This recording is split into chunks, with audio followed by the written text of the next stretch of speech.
राजा भोज, वह योद्धा सम्राट जिसे विक्रमादित्य कहा जाता है। जिस शहर का नाम ही राजा भोज से जुड़ा हो, उसकी विरासत कितनी महान होगी, इसकी कल्पना मात्र से ही रोमांच हो उठता है। भोपाल भोजपाल से बना और भोजपाल राजा भोज की अमर भेंट।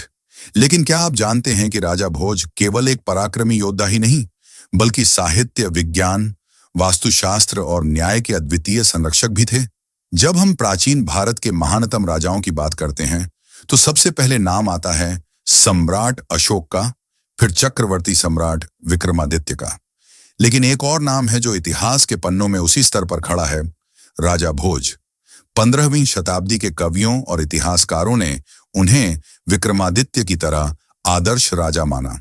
इतना ही नहीं, अनेक लोक कथाओं में विक्रम और भोज की जोड़ी को ध्रुव और धरा के समान अटूट बताया गया है।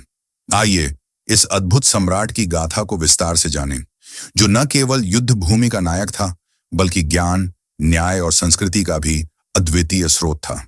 नंबर 1, जाने राजा भोज का आरंभिक जीवन और वंश के बारे में। परमार वंश के शासक थे, जिनकी राजधानी धार, वर्तमान मध्य प्रदेश में स्थित थी। उनका शासन काल लगभग 1010 से 1055 ईस्वी तक माना जाता है। उनके पिता का नाम सिंधुराज था और भोज ने बचपन से ही विद्या और युद्ध कौशल दोनों में गहरी रुचि ली। परमार वंश की एक विशेषता यह थी कि उन्होंने दक्षिण पश्चिम भारत में सांस्कृतिक पुनर्जागरण को जन्म दिया। भोज ने इस परंपरा को आगे बढ़ाते हुए एक ऐसे युग की नींव रखी जिसे भोज युग कहा जा सकता है। नंबर 2, जाने उनके युद्ध कौशल और राजनीतिक चातुर्य के बारे में। राजा भोज ने अपने शासन काल में कई आक्रमणकारियों को पराजित किया, जिनमें कश्मीर, मालवा, गुजरात और चालुक्य जैसे साम्राज्य भी शामिल हैं। चालुक्य राजा जय सिंह के साथ उनकी प्रतिद्वंद्विता प्रसिद्ध थी। उन्होंने अरब आक्रमणकारियों को भी सीमाओं से बाहर खदेड़ा, लेकिन उनकी असली शक्ति केवल तलवार नहीं थी, बल्कि रणनीति और कूटनीति में भी उनका कोई सानी नहीं था। राजा भोज ने विभिन्न राजाओं से मित्रता कर भारत के विभिन्न हिस्सों में एकता का संदेश फैलाया। यह उस समय की बात है जब भारत छोटे छोटे राज्यों में बटा हुआ था। नंबर 3, जाने सरस्वती कंठाभरण और राजा भोज के विद्वत्ता प्रेम के बारे में। राजा भोज न केवल विद्वानों के संरक्षक थे, बल्कि स्वयं भी एक महान लेखक और विद्वान थे। उन्होंने संस्कृत में अनेक ग्रंथों की रचना की। इनमें सबसे प्रसिद्ध है सरस्वती कंठाभरण। यह संस्कृत काव्य शास्त्र का अद्भुत ग्रंथ है, जो आज भी साहित्यकारों के लिए प्रेरणा है।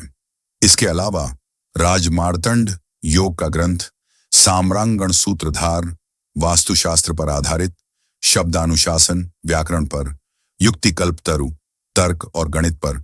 इन रचनाओं से स्पष्ट है कि भोज केवल तलवार के धनी नहीं थे, वे कलम के भी महारथी थे। नंबर 4, जाने भोज की वास्तुकला और नगरी निर्माण के बारे में। राजा भोज का नाम आते ही भोपाल और भोजपुर का नाम भी साथ आता है। भोजपुर में बना शिव मंदिर, भोजेश्वर मंदिर, आज भी उनकी स्थापत्य कला का प्रतीक है। यह मंदिर एक विशाल एकाश्म शिवलिंग के लिए प्रसिद्ध है। आज भी यह मंदिर अधूरा है, लेकिन इसकी भव्यता कल्पना से परे है। राजा भोज ने अनेक झीलें, किले, मंदिर और पुस्तकालय बनवाए। उन्होंने धार में सरस्वती मंदिर जैसा पुस्तकालय बनवाया था, जिसमें हजारों पांडुलिपियां थीं। नंबर 5, जाने उनके न्यायप्रियता और प्रजा के प्रति स्नेह के बारे में। राजा भोज की सबसे बड़ी पहचान थी उनकी न्यायप्रियता। यह कहा जाता है कि उनके दरबार में किसी को अन्याय नहीं सहना पड़ता था। एक कथा के अनुसार एक किसान की गाय को राजा के हाथियों ने मार डाला। जब वह न्याय की गुहार लेकर आया, तो भोज ने दोषी महावत को दंडित किया और किसान को मुआवजा दिलवाया।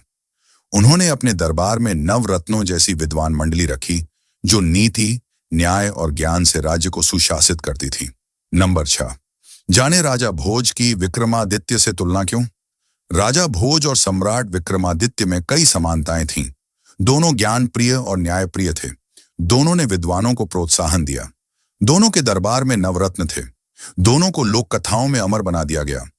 यहां तक कि कई कहानियां हैं जिनमें सिंहासन बत्तीसी के माध्यम से राजा भोज को विक्रम के सिंहासन तक पहुंचते हुए दिखाया गया है। यह दर्शाता है कि जनमानस में भोज को विक्रमादित्य के समकक्ष माना जाता था। नंबर 7, जाने कुछ रोचक और असामान्य तथ्य। भोज को राजा विज्ञान भृता, ज्ञान से भरा राजा, कहा गया है। उन्होंने जल विज्ञान पर भी कार्य किया। भोजताल, भोपाल झील इसका प्रमाण है।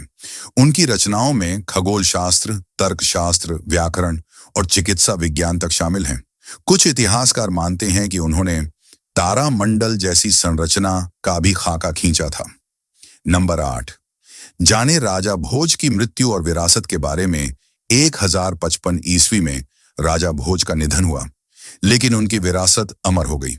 उनकी स्मृति में बना भोजपुर मंदिर, भोपाल नगर, उनकी काव्य और विज्ञान रचनाएं, ये सब आज भी भारतीय संस्कृति को गौरवान्वित करती हैं। अंत में निष्कर्ष, राजा भोज एक युग, एक विचार, एक चेतना। राजा भोज केवल एक राजा नहीं थे, वे एक आंदोलन थे, ज्ञान का, न्याय का और संस्कृति का। उन्हें विक्रमादित्य से तुलना मिलना केवल उनकी महिमा का प्रतीक नहीं, बल्कि यह दर्शाता है कि उन्होंने अपने जीवन से भारत को एक ऐसा स्वर्ण युग प्रदान किया जिसकी गूंज आज भी सुनाई देती है। यदि भारत के इतिहास में न्याय, विद्या और युद्ध कला को एकत्रित कर किसी एक नाम में बांधना हो, तो वह नाम होगा राजा भोज।